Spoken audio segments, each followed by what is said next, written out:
ನಮಸ್ಕಾರ ಆತ್ಮೀಯರೆಲ್ಲರಿಗೂ ಸ್ವಾಗತ ನಮ್ಮ YouTube channel Suhas entertainments cultural activities channel. ಇದು ಧಾರ್ಮಿಕ ಮತ್ತು ಸಾಂಸ್ಕೃತಿಕ ಚಟುವಟಿಕೆಗಳ ಚಾನಲ್. ಬನ್ನಿ, ಭವ್ಯವಾದ ಸುಸ್ವಾಗತ ತಮ್ಮೆಲ್ಲರಿಗೂ. ಎಂದಿನಂತೆ ಬನ್ನಿ, ಇವತ್ತೊಂದು ಹೊಸ ವಿಷಯ ತಿಳ್ಕೊಳ್ಳೋಣ. ಏನಪ್ಪ ಅಂದರೆ ಧರ್ಮ ಅಂದ್ರೇನು. ಸಾವಿರಾರು ಜನ ಸಾವಿರಾರು ಥರ ಹೇಳ್ತಾ ಇರ್ತಾರೆ. ಬಟ್ ಇಲ್ಲಿ ಒಂದು ಭಾಳ ಅಮೋಘವಾದ ಡೆಫಿನೇಷನ್ ಶ್ಲೋಕ ಇದೆ. ಎಲ್ಲಪ್ಪ ಅಂದರೆ ಇದು ಮನು ಧರ್ಮಶಾಸ್ತ್ರದಲ್ಲಿದೆ. ಮನು ಅನ್ನೋರು ಒಬ್ಬರು ಋಷಿಗಳು, ಎಲ್ಲರಿಗೂ ಗೊತ್ತಿರೋಂಗೆ ಮನು ಎಲ್ಲರಿಗೂ ಗೊತ್ತಿರುತ್ತೆ. ಮನು ಯಾರು ಅಂತ ಭಾಳ ಜನಕ್ಕೆ ಗೊತ್ತಿರಲ್ಲ. ಅದು ಯಾರು ಅಂತಂದ್ರೆ, ನಾನು ರಾಮಾಯಣದಲ್ಲಿ ಹಿಂದೆ ಶ್ರೀರಾಮಚಂದ್ರನ ವಂಶಾವಳಿ ಕೊಡಬೇಕಾದ್ರೆ ಕೆಲವು ಶ್ಲೋಕಗಳು ಕೊಟ್ಟಿದ್ದೆ ರಾಮಾಯಣದಲ್ಲಿ. ಮತ್ತು will just have A recap of the shlokas. First ಒಂದು ಸ್ವಲ್ಪ ನೆನೆಸ್ಕೊಳ್ಳೋಣ.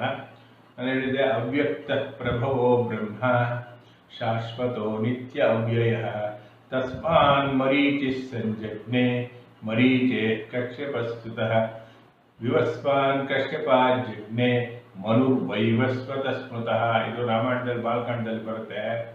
ಅಂದರೆ ಅವ್ಯಕ್ತವಾದ ಬ್ರಹ್ಮ ವಸ್ತುವಿನಿಂದ, ಅಂದರೆ ಪರಬ್ರಹ್ಮನಿಂದ ವಿಷ್ಣು ಹುಡ್ತಾನೆ, ವಿಷ್ಣುವಿಂದ ಬ್ರಹ್ಮ, ಬ್ರಹ್ಮನಿಂದ ಮರೀಚಿಯಿಂದ ಕಶ್ಯಪ, ಕಶ್ಯಪನಿಂದ ವಿವಸ್ವಾನಿಂದ ಮನು ಹುಡ್ತಾನೆ. ಈ ಮನು ಒಬ್ಬ ಸಾಧಾರಣ ಒಂದು ಮನುಷ್ಯನಲ್ಲ, ಮಹರ್ಷಿ ಮನು.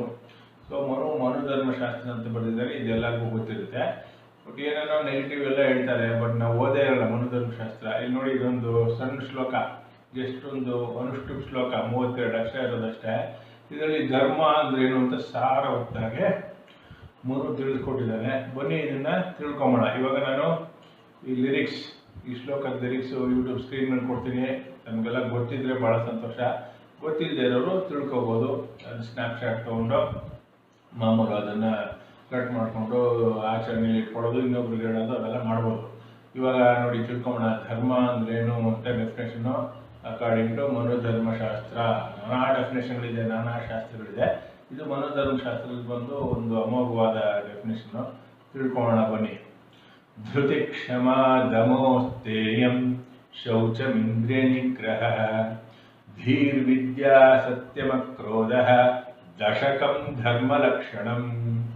ಇದು ಮನು ಹೇಳೋದು. 10 ಕ್ವಾಲಿಟೀಸ್ ಇರಬೇಕು ಧರ್ಮದಲ್ಲಿ.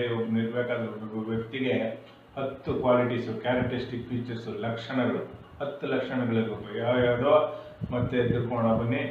ಧೃತಿ ಕ್ಷಮಾ ದಮೋಸ್ತೇಯಂ ಶೌಚಮಿಂದ್ರಿಯ ನಿಗ್ರಹ ಧೀರ್ವಿದ್ಯಾ ಸತ್ಯಮಕ್ರೋಧ ದಶಕಂ ಧರ್ಮಲಕ್ಷಣಂ.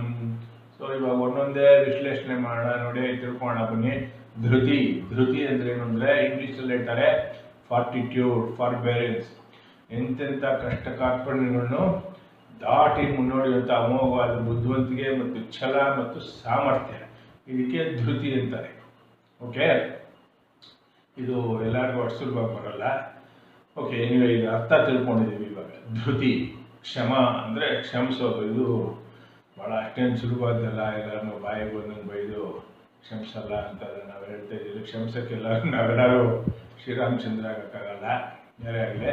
ಇನ್ನು ಕ್ಷಮಿಸೋದು ಒಂದು ಇದು ಮಿತಿ ಕೂಡ ಇರುತ್ತೆ. ಇನ್ನು ಇದು ಅವ್ರವ್ರ ಸಂದರ್ಭಕ್ಕೆ ಅವ್ರವರು ಅಳವಡಿಸ್ಕೋಬೋದು.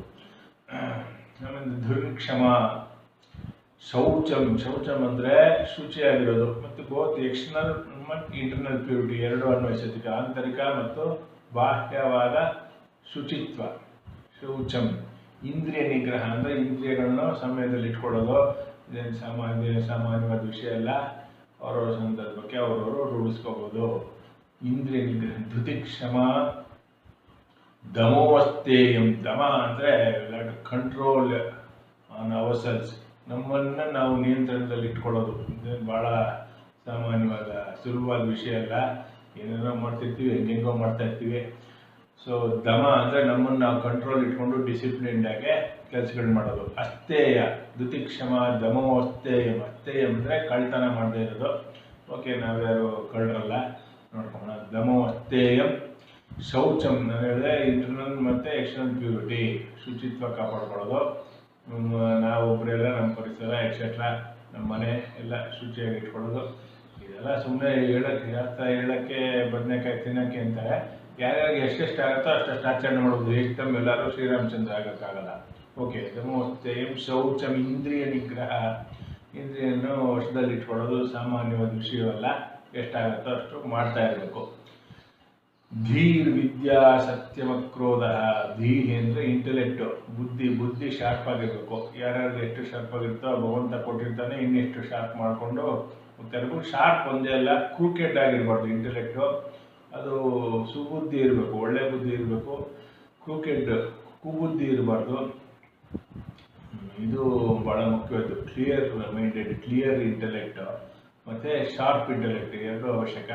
ಶಾರ್ಪ್ ಇಟ್ಬಿಟ್ಟು ಅದು ಕ್ರೂಕೆಡ್ ಇಂಟೆಲೆಕ್ಟ್ ಆದರೆ ನಾನಾ ತೊಂದರೆಗಳು ಅವ್ರಿಗೂ ಉಂಟಾಗುತ್ತೆ, ಬೇರೆಯವ್ರಿಗೂ ಉಂಟಾಗುತ್ತೆ.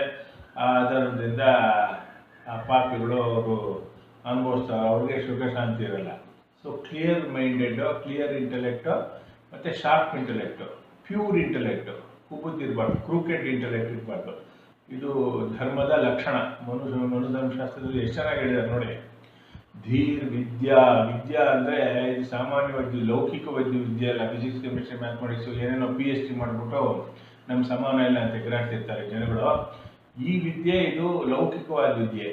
ಅದರಿಂದಲೇ ಇವಾಗ ಏನು ಅಂದರೆ ಶಾಸ್ತ್ರದಲ್ಲಿ ಪರ ಮತ್ತು ಅಪರ ವಿದ್ಯೆ ಅಂತ ಎರಡು ವಿಧವಾಗಿ ಹೇಳಿದ್ದಾರೆ. ಪರಾವಿದ್ಯೆ ಅನ್ನೋದು ಬ್ರಹ್ಮವಿದ್ಯೆ, ನಮ್ಮನ್ನು ದೇವರ ಹತ್ರ ಕರ್ಕೊಂಡು ಹೋಗುವಂಥದ್ದು, ಅದು ಶ್ರೇಷ್ಠವಾದ ವಿದ್ಯೆ. ಅಪರಾವಿದ್ಯೆ ಅಂದರೆ ಎಲ್ಲ ಲೌಕಿಕ ವಿದ್ಯೆಗಳು, ಎಲ್ಲ ಥರದ ಲೌಕಿಕ ವಿದ್ಯೆಗಳು ಅಪರಾವಿದ್ಯೆ. ಸೊ ಇದೆರಡೂ ಇರಬೇಕು, ಬ್ಯಾಲೆನ್ಸ್ ಆಗಿರಬೇಕು. ಇದನ್ನ ಮನುಧರ್ಮಶಾಸ್ತ್ರದಲ್ಲಿ ಹೇಳ್ತಾ ಇದ್ದಾರೆ. ಸೊ ಯಾರ್ಯಾರಿಗೆ ಎಷ್ಟೆಷ್ಟಾಗುತ್ತೋ ಅಷ್ಟು ಅಳವಡಿಸ್ಕೊಂಡು ಇನ್ನೂ ಎಷ್ಟು ನಾವು ಮುಂದುವರ್ಕೊಂಡು ಇಂಪ್ರೂವ್ ಹಾಕ್ಕೊಂಡು ಹೋಗ್ತಾ ಇರಬೇಕು. ಧೀರ್ ವಿದ್ಯಾ ಸತ್ಯಂ ಅಕ್ರೋಧ. ಸತ್ಯಂ ಅಂದರೆ ಯಾವಾಗಲೂ ಸತ್ಯ ಹೇಳೋದು. ಅವೆಲ್ಲ ಭಾಳ ಸತ್ಯ ಅಂತ ಗೊತ್ತಿದೆ, ಅಲ್ಲಲ್ಲೇ ಒಂದೊಂದು ಸುಳ್ಳು ಹೇಳ್ತಾ ಇರ್ತೀವಿ. ಬಟ್ ಅದಕ್ಕೂ ರೂಲ್ಸ್ ಇದೆ. ಸತ್ಯ ಯಾವಾಗ, ಸುಳ್ಳು ಯಾವಾಗ ಹೇಳಬೇಕು, ಅದೆಲ್ಲ ಶ್ಲೋಕಗಳಿದೆ, ತಮಗೆಲ್ಲ ಗೊತ್ತಿರುತ್ತೆ. ಸೊ ಅವ್ರವ್ರ ಸಂದರ್ಭಕ್ಕೆ ಅವ್ರವರು ಅಳವಡಿಸ್ಕೊಂಡು ಆದಷ್ಟು ಸತ್ಯವಾಗಿ ನಡ್ಕೋಬೇಕು. ಓಕೆ, ಸತ್ಯ ಅಕ್ರೋಧ ಇದೇನು ಸಾಮಾನ್ಯವಾದ ವಿಷಯ ಇಲ್ಲ. ಕೋಪ ಬರಲ್ಲ ನಮಗೆಲ್ಲ, ಬಂದರೆ ಏನು ಹೇಳಂಗಿಲ್ಲ ಕೇಳಂಗಿಲ್ಲ, ಸಿಕ್ಕಾಪಟ್ಟೆ ರಾಟ ಎಲ್ಲಾರ್ದು ಕತೆ ಇದ್ದಿದ್ದೆ, ಯಾರೇನು ಶ್ರೀರಾಮಚಂದ್ರ ಆಗಲ್ಲ. ಸೊ ಇದು 10 ಲಕ್ಷಣಗಳು ಭಾಳ ಅದ್ಭುತವಾಗಿದೆ. ಬನ್ನಿ ಇನ್ನೊಂದ್ಸಲ ಈ ಶ್ಲೋಕನ ಹೇಳೋಣ, ತಿಳ್ಕೊಳ್ಳೋಣ. ಯಾರಿಗೆ ಎಷ್ಟಾಗುತ್ತೋ ಅಷ್ಟು ಅವ್ರವ್ರ ಸಂದರ್ಭಕ್ಕೆ ಅಳವಡಿಸ್ಕೊಂಡು ಹೋಗ್ತಾ ಇರ್ಬೋದು. ಸೊ ಧರ್ಮದ 10 ಲಕ್ಷಣಗಳು, ಧಾರ್ಮಿಕ ವ್ಯಕ್ತಿಯ 10 ಲಕ್ಷಣಗಳು ಮನುಧರ್ಮಶಾಸ್ತ್ರದಲ್ಲಿ ಹೇಳಲ್ಪಟ್ಟಿದೆ. ಏನಪ್ಪ ಅಂದರೆ ಧೃತಿ ಕ್ಷಮ ದಮೋಸ್ತೇಯಂ ಶೌಚಂ ಇಂದ್ರಿಯ ನಿಗ್ರಹ ಧೀರ್ ವಿದ್ಯಾ ಸತ್ಯಮ ಕ್ರೋಧ ದಶಕಂ ಧರ್ಮ ಲಕ್ಷಣಂ. ಸೊ ಭಾಳ ಚೆನ್ನಾಗಿತ್ತಲ್ವಾ ಗೆಳೆಯರೇ? ಸೊ ಇದನ್ನ ನಾನು ಲಿರಿಕ್ಸು ಕೊಟ್ಟಿದ್ದೀನಿ ಶ್ಲೋಕ ಯೂಟ್ಯೂಬ್ ಸ್ಕ್ರೀನ್ ಮೇಲೆ. ಸೊ ಯಾರ್ಯಾರು ಆಸಕ್ತಿ ಇದ್ದರೆ ಅದನ್ನ ತೊಗೊಂಡು ಗಟ್ ಮಾಡ್ಕೊಳ್ಳಿ. ನಿಮ್ಮ ಜೀವನಕ್ಕೆ ನೀವು ಎಷ್ಟಾಗುತ್ತೋ ಅಷ್ಟು ಅಳವಡಿಸ್ಕೊಂಡೆ ಬೇರೆಯವ್ರಿಗೂ ಹೇಳಿ. ಸೊ ಮತ್ತೆ ಸಂದಿಸೋಣ ಮತ್ತೊಮ್ಮೆ ಇಂಥದ್ದೇ ಒಂದು ವಿಡಿಯೋದಲ್ಲಿ. ಇಂಥ ಒಂದು ಅದ್ಭುತವಾದ ಶ್ಲೋಕ ತಗೊಂಡು ಅದರ ಅರ್ಥ ವಿಶ್ಲೇಷಣೆ ಮಾಡಿ ಅರ್ಥ ತಿಳ್ಕೊಂಡು ಆದಷ್ಟು ನಮ್ಮ ಜೀವನದಲ್ಲಿ ಅಳವಡಿಸ್ಕೊಳ್ಳೋಣ. ಅಲ್ಲಿವರೆಗೂ ನಾನು ಸುಹಾಸ್ TP, ಇದು ಸುಹಾಸ್ ಬ್ರಾಹ್ಮಿನ್ಸ್ ಮ್ಯಾಟ್ರಿಮನಿ ನಡೆಸ್ತಾ ಇದ್ದೀನಿ. ವಧುವರ ಅನ್ವೇಷಣೆ. ವರ್ಲ್ಡ್ ವೈಡ್ ಯಾರಿರ್ತಾರೆ ಬ್ರಾಹ್ಮಿನ್ಸು ಅವರೆಲ್ಲ ನನಗೆ ಕರೆ ಮಾಡ್ಬೋದು. 8762331815 ನನ್ನ number. Suhas Brahmins matrimony manager. ವಧುವರರು ಯಾರಿರ್ತಾರೆ, ಪೇರೆಂಟ್ಸ್ ಯಾರಿರ್ತಾರೆ, ಕರೆ ಮಾಡಿ 8762331815 ನನ್ನ ನಂಬರು. ಕರೆ ಮಾಡಿ ಈ ಅವಕಾಶವನ್ನು ಸದುಪಯೋಗ ಮಾಡಿ. ನಮ್ಮನ್ನು ನಾಮಿನಲ್ ಚಾರ್ಜಸ್ಗೆ ನಾವು ವಧುವರ ಅನ್ವೇಷಣೆ ಮಾಡ್ತಾಯಿದ್ವಿ. 50,000 ಪ್ಲಸ್ಸು ವೆಬ್ಸೈಟಲ್ಲಿ, ನನ್ನ ವೆಬ್ಸೈಟಲ್ಲಿ ವಧುವರ ಪ್ರೊಫೈಲ್ಸ್ ಇದೆ, ಸದುಪಯೋಗ ಪಡ್ಕೊಳ್ಳಿ. ಓಕೆ, ಮತ್ತೊಮ್ಮೆ ಇನ್ನೊಂದು ವಿಡಿಯೋದಲ್ಲಿ ಸಂಧಿಸೋಣ. ಅಲ್ಲಿವರೆಗೂ ಬಾಯ್, ನಮಸ್ತೆ, ಹರಿ ಓಂ ಸ್ವಸ್ತಿ, ಜೈ ಶ್ರೀರಾಮ್, ನಮಸ್ತೆ, ಧನ್ಯವಾದಗಳು. Suhas TP, manager, Suhas Brahmins matrimony, Jayanagar, Bengaluru.